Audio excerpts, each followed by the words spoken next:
आज हम हिंदी विषय में वैकल्पिक हिंदी इस पुस्तक से इकाई 2 काव्य साहित्य। इस काव्य साहित्य की पहला काव्य या कविता है जूही की कली। कवि निराला जी की यह कविता है। सबसे पहले हम इस कविता का पात्र परिचय सुनेंगे। इसमें हम सबसे पहले कवि की जानकारी लेंगे। सन 1897 से 1961 को बहुमुखी व्यक्तित्व के साहित्यकार, छायावाद के कवि, विद्रोह साहित्यकार के रूप में सूर्यकांत त्रिपाठी निराला हमारे सम्मुख आते हैं। वे खासकर निराला नाम से जाने जाते हैं। छायावादी कवियों में विलक्षण प्रतिभा के धनी के रूप में आपका अलग स्थान है। आपका जन्म बंगाल के मेदिनीपुर जिले के महिषादल रियासत में हुआ। आपका बंगला हिंदी, अंग्रेजी, संस्कृत भाषाओं पर प्रभुत्व है। आप मुक्त छंद के प्रवर्तक हैं। आपकी कविताओं में दार्शनिकता, विद्रोह एवं श्रृंगारिकता पाई जाती है। शोषकों के प्रति घृणा, शोषितों के प्रति सहानुभूति अपने काव्य की विशेषताएं हैं। आपने कविता, उपन्यास, रेखाचित्र, कहानी, आलोचना, अनुवाद, निबंध आदि में अपनी कलम चलाई है। निराला जी हिंदी जगत के ऐसे कवि हैं जिनका प्रकाश हमेशा प्रकाशित करना रहेगा। प्रकाशित कृतियां हैं तुलसीदास, कुकुरमुत्ता, आराधना, साध्य गीत, गीतिका, परिमल, अनिमा, नए पत्ते, बेला और काव्य कृतियां, वीणा, पल्लवन, गुंजन, ग्राम्य, स्वर्णधुली, सूर्य किरण, उत्तरा, कला और बूढ़ा चांद आदि उनकी काव्य संग्रह है। वास्तविक आज हम इस कविता की देखेंगे। कवि सूर्यकांत त्रिपाठी निराला रचित जूही की कली प्रकृति संवेदना के अंतर्गत जूही का श्रृंगारिक रूप की व्यंजना करती है। यहाँ जूही फूल का मानवीकरण किया है, अर्थात कई मनुष्य के समान बोलने लगती है। जूही की कली कोमल आदि खिली हुई होती है। वह निर्जन वन में आई हुई है। इस तरह की वह कली है। वल्लरी पर सोई थी, वह मधुर स्वप्न में खोई थी। मलियानी अर्थात वायु, हवा, पवन उसका नायक है और जो निष्ठुर मातवल या मतवाला है वह उसे छोड़ने लगता है। यह कवि नायिका और पवन नायक के रूप में चित्रित किए हैं। हवा चलती तो हवा के झोंकते हुए कली शर्मा जाती है। वह शर्म के मारे लाल लाल होकर मुस्कुराने लगती है, अर्थात कवि खिलने लगती है। कविता में अलंकारों की छड़ी लगी है तथा कवि का छायावादी रूप दिखाई देता है। प्रश्न पहला है, निम्नलिखित प्रश्नों के उत्तर विस्तार पूर्वक लिखना है। उसमें से पहला प्रश्न पूछा गया है, निराला जी रचित जूही की कली इस कविता का भावार्थ लिखिए। सूर्यकांत त्रिपाठी निराला रचित जूही की कली इस कविता में कवि ने जूही की कली की प्राकृतिक संवेदना के अंतर्गत श्रृंगारिक रूप में व्यंजना की है। जूही की कली वसंतोत्सव की रात में अध खिली हुई निर्जन वन में आकर अपनी आंखें मूंद कर शिथिल होकर वल्लरियों के पूंजे के पत्रों को गोद में स्वप्न में मशहूर होकर सोई हुई थी। कवि ने यहाँ जूही की प्रिया तथा नायिका और पवन को प्रिया तथा नायक के रूप में संबोधित किया है। जूही की कली का नायक जूही की कली की बिछड़ने हुए बेचैन है। वह दूर देश की जूही की कली के आकर्षक से उनके पास आया तो जूही की कली उसे सोई हुई दिखाई दी। उसने आकर जूही के कली के गाल को चूमा। इसका असर वल्लरियों पर पड़ा। उसके स्पर्श से वल्लरियां मानो झूले के समान डोलने लगी। लेकिन जूही की कली नींद से जागी नहीं थी। उससे अपनी गलती का स्वीकार करके क्षमा भी मांग ली थी। आंखें मूंदकर नींद में सोई हुई रही। ऐसे करने के बाद भी जूही की कली जागी थी। यह जाकर निष्ठुर कपटी पवन के वल्लरियों की झाड़ियों को अपने झोंकों से झकझोरा दिया। जूही की कली को गोरे गाल मसल दिए। इससे जूही की कली नींद से जागी। यह चौंक पड़ी। यहाँ वहाँ कटाक्ष डाले। सेज के पास प्यारे पवन को देखकर नम्रता से झुकी। कहीं हंसने खिलने लगी। प्यारे पवन पिया के साथ क्रीड़ा करने लगे। अर्थात पवन के झकझोरने के जूही की कली शर्म से लाल हो गई। मंद स्मित हास्य कर खिलने लगी। प्रश्न दूसरा है, नायक पवन जूही की कली के पास पवन कब और कैसे पहुंचा? उत्तर है, सूर्यकांत त्रिपाठी निराला रचित जूही की कली कविता प्राकृतिक सौंदर्य की जूही की कली के माध्यम से कविता में मूर्त एवं कलात्मक रूप दिया है। प्रकृति एवं जूही की कली का संवेदना पूर्वक रूप अपनी अलग छवि छोड़ देता है। लेकिन प्रकृति कवि के लिए जीवन की एक प्रकार की वास्तविकता बताई गई है, जिसमें जूही की कली को अधकली खिली हुई कहा गया है। उसका जो शरीर है वो कोमल है, निर्मल, शुद्ध और पवित्र बताया गया है।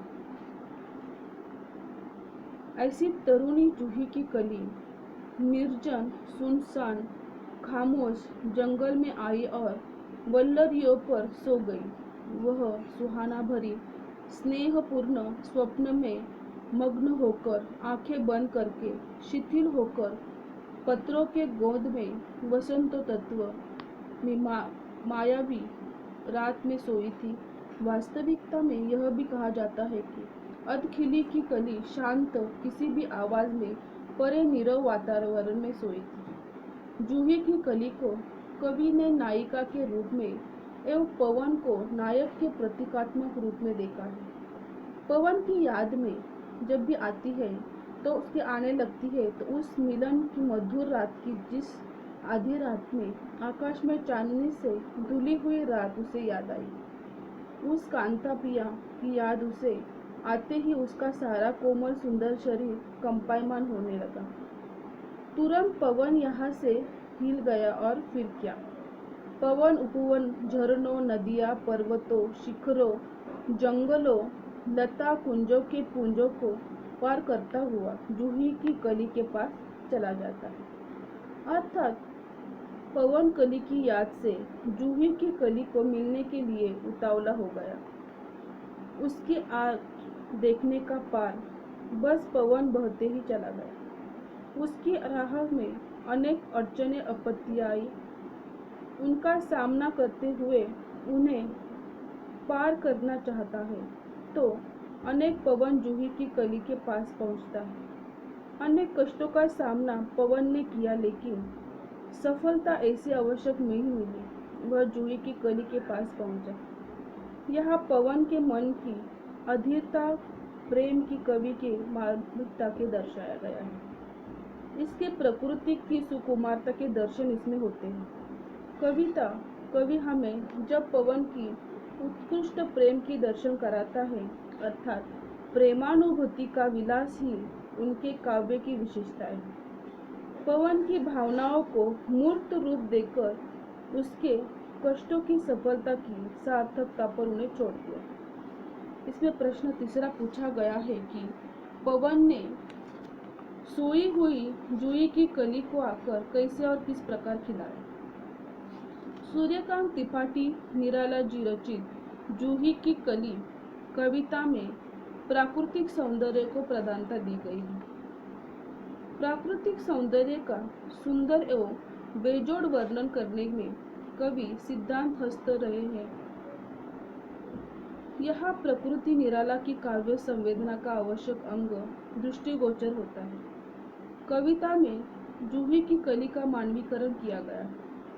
जूही की कली को जो अत्यंत कोमल, सुंदर विशुद्ध शरीर वाली अधखिली दूर जंगल में जाकर वल्लरियों को पूंजों पर आंखें बंद करके वसंतोत्सव की रात में पत्रों की गोद में सोई थी, वह मधुर स्वप्न में खोई थी। कवि ने जूही की कली को नायक और नायिका को पवन को नायक के रूप में देखा गया है। इस तरह से दोनों का जो प्रतीकात्मक रूप दिखाया है। अचानक विरह में तड़पते हुए पवन के जूही की कली की याद जब आती है तब वह पूरे देश में था, बहुत ज्यादा उससे दूर था। पवन अर्थात वसंतोत्सव की सुगंधित वायु मानी जाती है। पवन को दोनों के मिलन की मधुर बात रात में आकाश की झटकी चांदनी के प्रकाश से धुंधली हुई आधी रात याद आती है। याद आते ही उसका शरीर कंपायमान हो गया। उतावले पवन ने जूही की कली के मिलन से आकर्षित होकर अनेक अड़चनों का सामना करने के अर्थात उपवनों, पर्वतों, झरनों, सरिताओं, वनों, जंगलों, लताओं के कुंज पुंजों को पार करके वह जूही के कली के पास पहुंचा।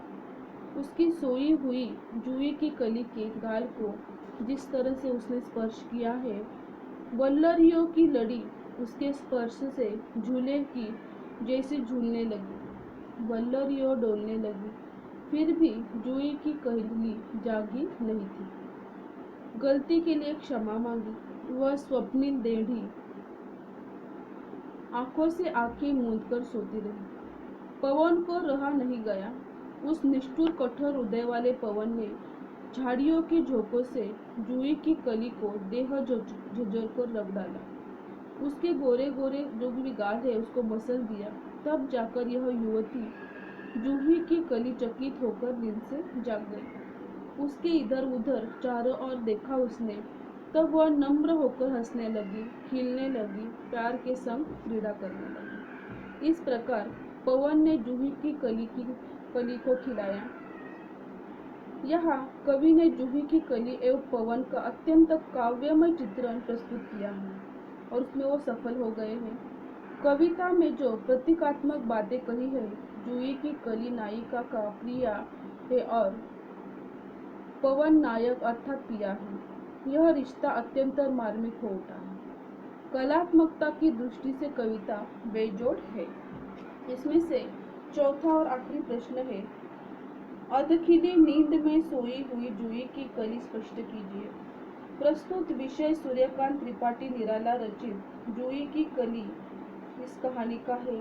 इसमें कवि ने अत्यंत मनमोहरी, आकर्षित करने वाला एवं मार्मिक प्रकृति का वर्णन करके जूही की कली में चांद चार लगाए हैं। जूही की कली को कवि ने तरुणी युवती का संबोधन कर दिया है, इसीलिए ऐसा भी कहा जाता है कि जूही की कली में उसका मानवीकरण किया है। उसका श्रृंगारिक वर्णन अत्यंत मनमोहर हो पाया है। जूही की कली अधखिली हुई सुंदर, विशुद्ध, मनमोहरी तरुणी के रूप में हमारे सम्मुख आती है। वह अधखिली होने से उसका सौंदर्य और भी खिला उठता है। वह वन में वल्लरियों के पुंजों पर नींद में सोई पड़ एक जगह तरह की सपना देख रही है। वह पत्तों की गोद में सोई हुई है। जूही की कली का दृश्य यदि आंखों के सामने लाए तो मन में अपने आप आकर्षक निर्माण हो जाता है। कवि ने प्राकृतिक सौंदर्य में जीवितता भर दी है। वह में जो वन में सुनसान नीरव शांतता एवं खामोशी के लिए जूही की कली सोई हुई है, ऐसी कवि की कल्पना बेजोड़ है। कवि ने जूही की कली को तरुणी एवं युवती कहकर प्रतीकात्मक रूप से उसको बताया है कि उसको एक जूही की कली कहकर वो एक प्रियसी है, उसको एक प्रतीकात्मक रूप से दर्शाया गया है। जूही की कली के मधुर भाव के दर्शन होते हैं।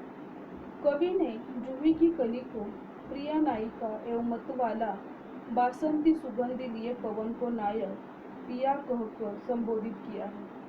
उतावले पवन जो उसका पिया है, उसके आने पर वह नींद से जागती नहीं। पवन उसके गालों को स्पर्श करता है, फिर भी वह उठती नहीं। इतने गहरे नींद में वह सोई हुई जान पड़ती है। कवि ने श्रृंगारिकता का सुंदर चित्रण किया है। वह अधखिली होने के और भी आकर्षित लगती है। आगे पवन उसके नींद से उठने की या उसको उठाने की कोशिश करता है और वो प्रयत्नशील कर रहा है कि उसको नींद से उठा लिया जाए।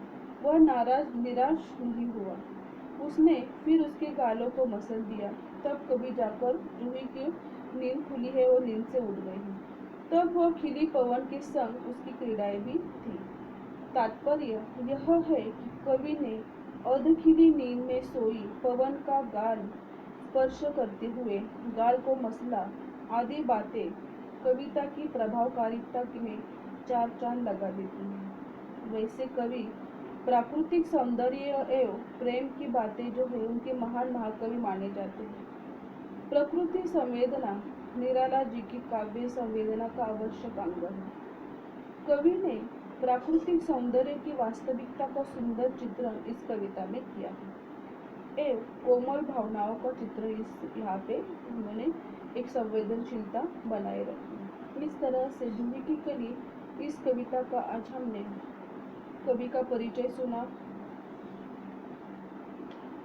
उसके बाद कविता की रचनाएं प्रास्ताविकता देखी और इसमें से जितने सारे 4 प्रश्न है उसका अध्ययन हमने किया, वो पढ़ा है। आप भी ये चारों प्रश्न अच्छे से पढ़िए, समझिए और इस सब प्रश्नों के उत्तर आप आपके हिंदी के कापी में लिखिए। इसका जो अगला प्रश्न है, प्रश्न दूसरा, निम्नलिखित अवतरणों की ससंदर्भ व्याख्या कीजिए। ये जो प्रश्न है इसका अध्ययन हम अगले सेशन में करेंगे। धन्यवाद।